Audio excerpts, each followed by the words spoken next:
karma does not work in that way.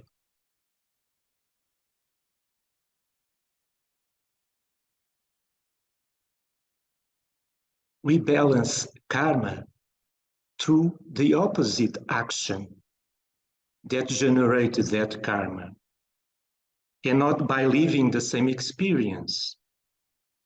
There is this idea of karma that if I do something wrong, if I hurt someone in a particular way, then in the next life, I have to suffer the same thing. That's not how karma works. Because karma is there to balance our actions. If I do something wrong and in the next life, I have to experience the same thing, I'm not balancing anything.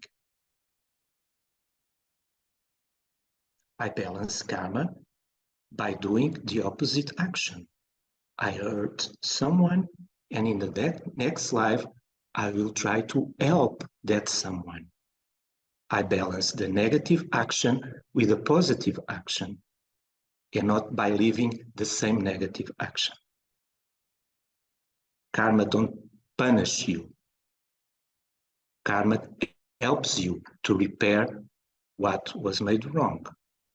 It's not a punishment. So when I define the path through my life, the karma that I have to solve is always positive.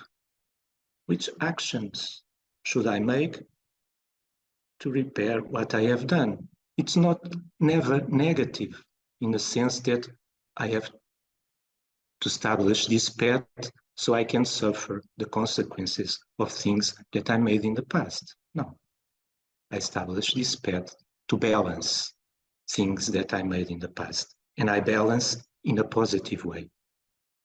So diseases, suffering, pain, struggling is never part of your main path. It's always a result of our deviation from that path.